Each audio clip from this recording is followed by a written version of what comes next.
I want you to picture a scenario for a second. We found it on Reddit, on Ridiomas, but honestly, it could be anyone listening to this. It feels incredibly universal. It really does. So there's this guy, works at a big multinational company.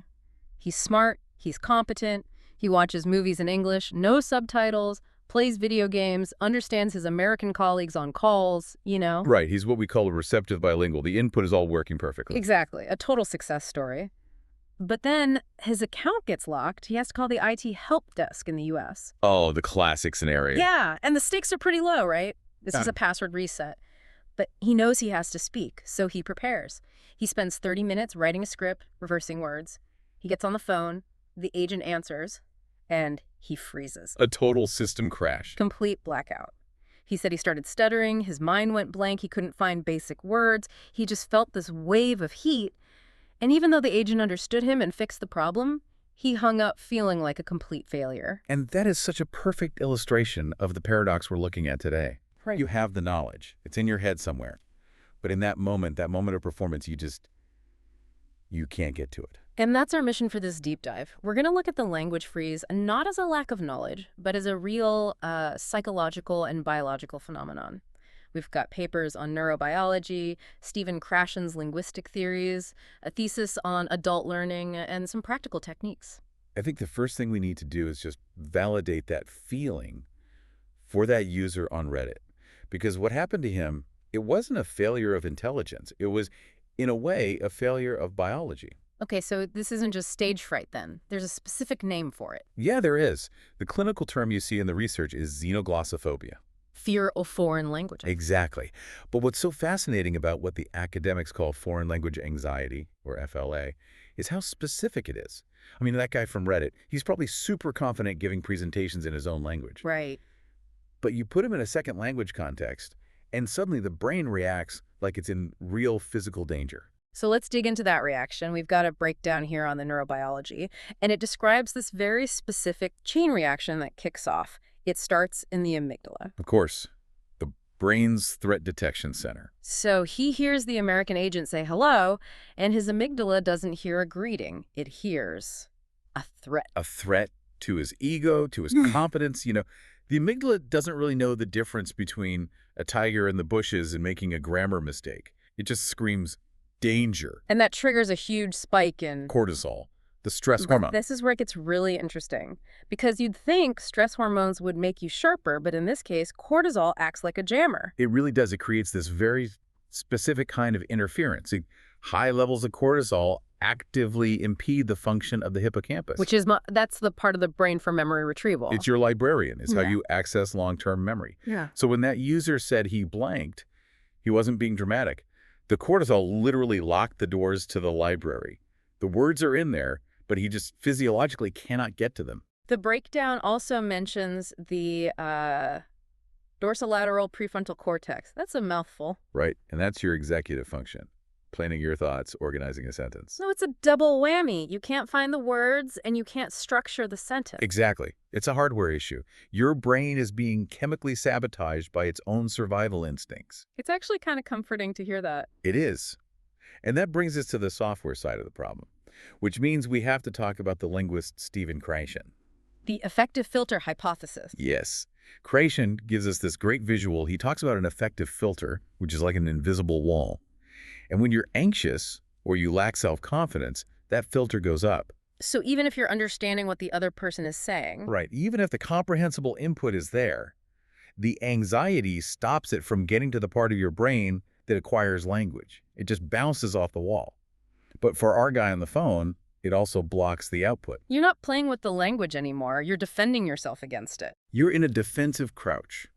And you can't be fluid when you're defensive. That connects right into this idea of mental workload. We've got a paper from ArcSov that found that speaking a second language is just, well, it's objectively heavier lifting for the brain. Oh, significantly heavier. The metabolic cost is just higher. When you speak your native language, it's all automaticity. You don't think about grammar. The words just appear. But for the learner, there is no automaticity. They're doing what the paper calls manual lexical retrieval. You're digging for every single brick to build the house while you're trying to live in it? It's exhausting. And that triggers another one of Krashen's ideas, which I think is the real villain here. The monitor. The monitor, your internal editor, that little voice in your head checking your work. Which isn't always a bad thing, right? No, not at all. It helps us be accurate. But adult learners tend to have an overactive monitor. So before you even speak, it's scanning. Is that the right verb? Is my accent okay? And the monitor has a fatal flaw. It needs two things to work. Knowledge of the rule and time. Which, on a phone call with a busy IT agent, you have none of. Zero. You can't edit in real time without killing fluency. You start stuttering because you're so focused on firm the rules instead of just getting the meaning across. That explains why some people say they speak better after a glass of wine. Exactly. Yeah. It's not making them smarter. It's just sedating the monitor. It shuts up the internal critic. There's another layer here I found really validating. It's about the gap between what we understand and what we can actually say. Ah, yes. The difference between passive and active vocabulary. Right. And the source argues this isn't a bug, it's a feature. Your passive vocabulary, what you can understand, will always be bigger than your active vocabulary, what you can use. It's a universal law of language, even in your native tongue. That's true.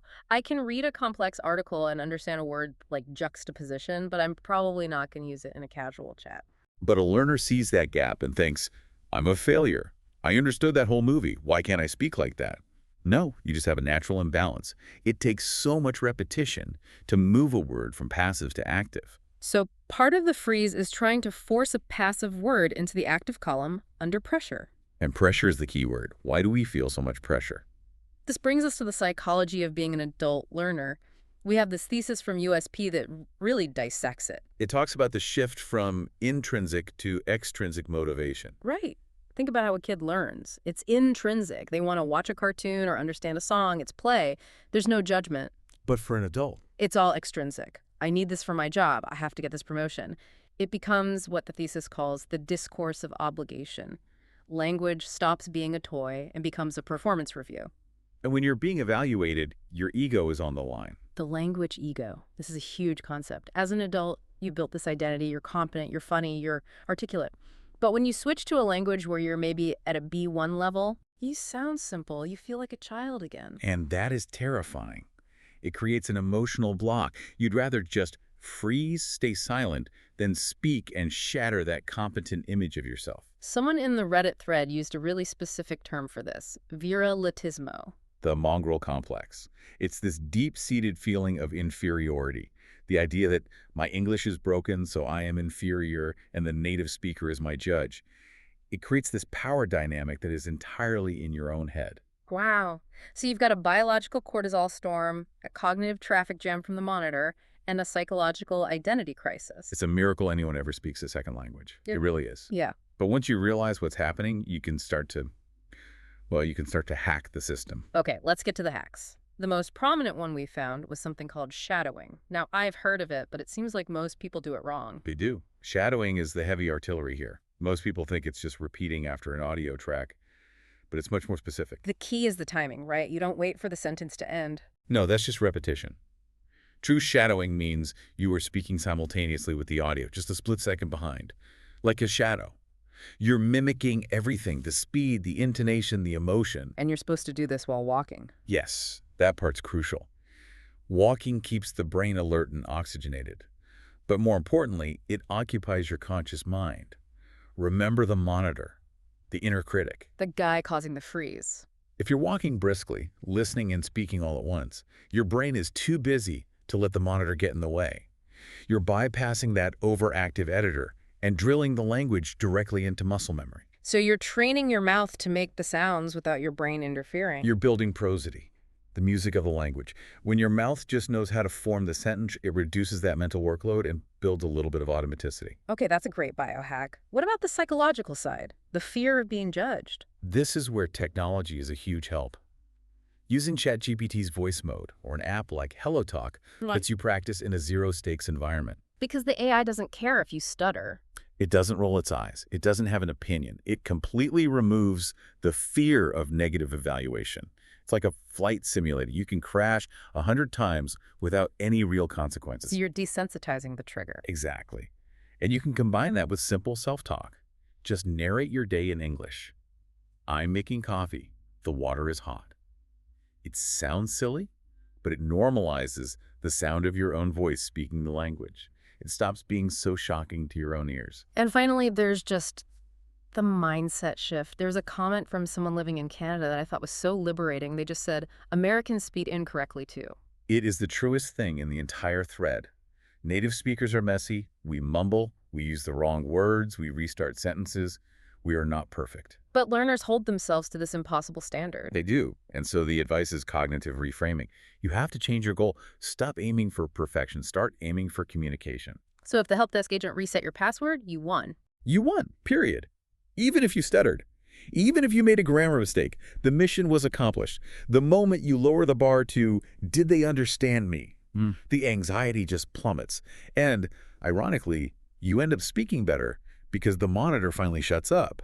It all just circles back to being a little kinder to yourself, doesn't it? It really does.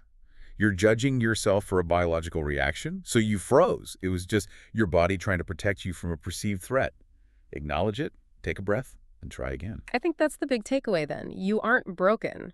Your brain is just dealing with a really, really heavy cognitive load. Precisely. Before we go, I want to leave you with one last thought from that USP thesis. It talks about how adults learn out of obligation, right, for the market. But Jean Piaget, the psychologist, he argued that interest is the only real fuel for knowledge. If it's just an obligation, it's just stress. There's no energy there. So the challenge for you, if you're stuck in this freeze, is this. How can you stop treating English as a chore and find a way to make it yours again? Can you find the joy in being that clumsy beginner? Can you learn to laugh at the mistake? Because if you can shift from, I have to do this, to, I want to see if I can get my point across, you might just find that the freeze starts to melt away. Curiosity over perfection. That's the whole game. Thanks for diving in with us. We'll see you in the next one.